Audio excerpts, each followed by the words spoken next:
I'm Sarah Oboh and I'm from London, England with M.E.E.T Ministry. In the Natural Pharmacy today, I will be talking to you about type 2 diabetes, which is a common disease in America and in England, which is where I'm from. And I want to show you very simply how to stop the progression of this disease.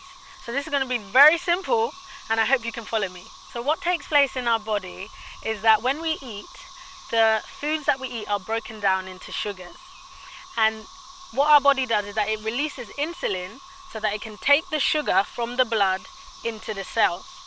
When we take in excess sugar, however, the cells develop this insulin resistance. And the reason why it does this is because it's taken in enough sugar from the blood into the cells.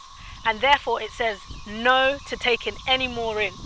So when this happens, this is what we call insulin resistance, when the cells refuse to allow any more glucose in or sugar because it's already full up of sugar.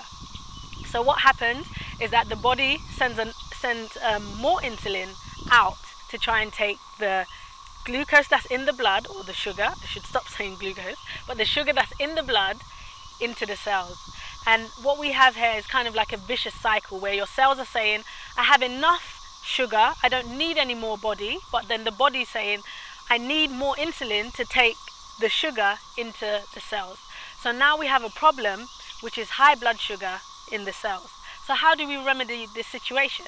One way the body does this is that the excess sugar that we take in is stored in the liver. And this acts as a kind of, you can see it as mercy, if you will, that the body has mercy upon us when we take in too much sugar, so it stores it, the excess one, as glycogen in the liver. However, when this storage is full, there's nowhere else for the sugar to go, and it stays in the blood. So I'm going to show you what we can do to actually use the sugar up in storage so that we have more space for the excess sugar to be stored and hopefully reduce those symptoms that we don't like, which is high blood sugar.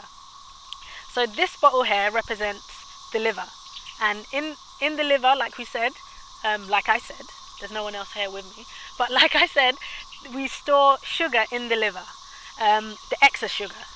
So our body's so merciful, and as it stores sugar in the liver, what happens is that when we have this storage full, because we eat a lot of refined foods and processed foods, this results in having a lot of an excess blood sugar, basically.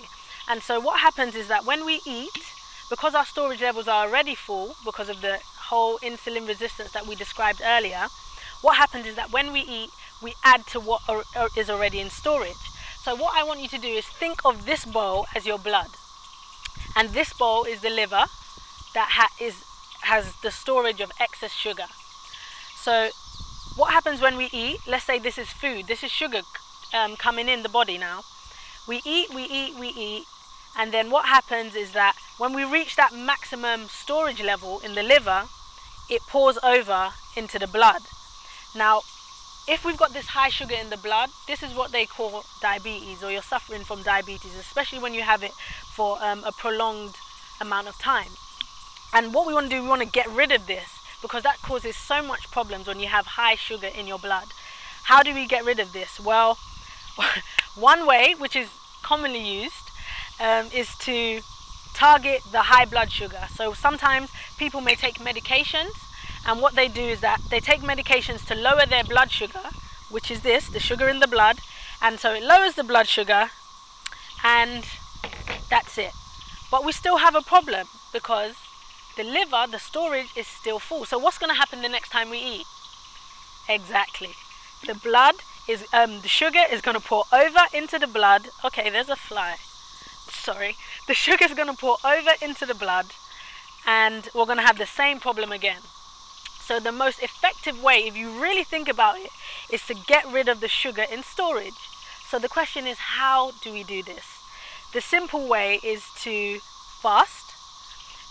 What you can do, you can fast by just skipping a meal a day. You can have maybe even a vegetable fast once in a while. And the common fast that I would advise is the fast of 2 meals a day. We're so accustomed to eating 3 meals a day when we really don't need it.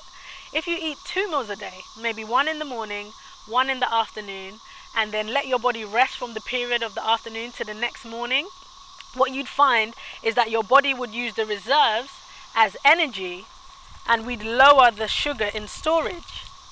So next time we eat and we take in food that's going to be broken down into sugar, it won't leak over into the blood, causing high blood sugar. And another way to reduce the excess sugar in storage is to use it up by doing exercise. You could do exercise and the same process would happen, that it would use the sugar in storage and it would reduce it. The same things can be done by eating unrefined grains. That would stop the sugar being built up in storage in the first place. So I hope it's been a blessing for you, and hopefully I'll see you next time, maybe even in London, England, in the Natural Pharmacy. Take care. Bye bye.